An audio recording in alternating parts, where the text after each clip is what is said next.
Si quand tu pries, ta vie change. Si quand tu pries, tu es concentré et tu as le sentiment d'être observé par Allah, ça veut dire qu'Allah t'aime encore plus. Quand tu pries ou quand je prie et qu'on est en train de penser à autre chose, ça veut dire que là, on s'est un petit peu loupé. D'accord ? Donc là, on va parler de degré de la prière extrêmement élevé. Ça veut dire c'est tout là-haut. Mais tout là-haut, ça veut dire qu'on n'y arrivera jamais ? Non, ça veut dire qu'on doit construire étape par étape. C'est vrai ou pas ? La première histoire, c'est An-Nabi sallallahu alayhi wa sallam part dans une expédition militaire. Je m'arrête là, t'inquiète pas, je cherche pas à aller plus loin. Expédition militaire. Part dans une expédition militaire. D'autres soldats qui étaient opposés aux musulmans poursuivent les musulmans.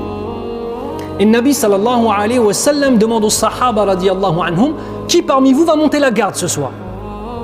Il y a un homme parmi les Mécois et un homme parmi les Médinois qui dit moi ya Rasulallah, moi ya Rasulallah.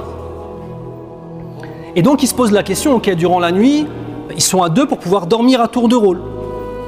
Et le premier dit au deuxième, tu préfères dormir quand?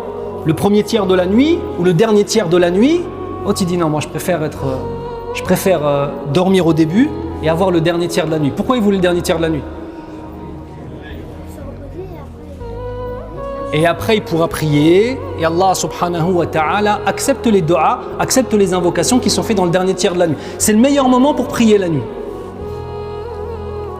Donc le deuxième s'endort, le premier se lève et il doit monter la garde. Mais qu'est-ce qu'il fait? Eh bien il décide de prier. Il prie. Et il y a un homme parmi les ennemis qui lui voulait se venger des musulmans. Il avait juré, il avait dit je jure que je vais tuer un des musulmans. Il est parti avec son arc et il est venu tout seul en solo comme ça en éclaireur. Et il a commencé à voir un homme qui faire ça à la lueur du feu. Il est en train de prier. Il prend sa flèche, il tire son arc, il décoche une flèche, bim, elle lui arrive dans le bras. Celui qui est en train de prier, il y a la flèche qui arrive dans le bras, il l'enlève, il la pose et il commence à saigner. Il se dit vite, il faut que je finisse ma prière.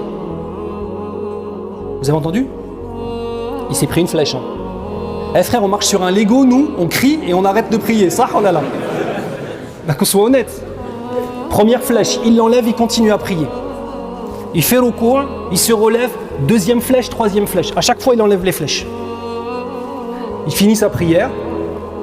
Salamu alaikum wa rahmatullah, salamu alaikum wa rahmatullah. Et il réveille le deuxième. Il dit, il y a un ennemi qui est en train de nous tirer dessus. Et l'autre, il le voit avec plein de sang sur lui. On laisse la mas'ala, est-ce qu'on peut prier avec du sang, etc., etc.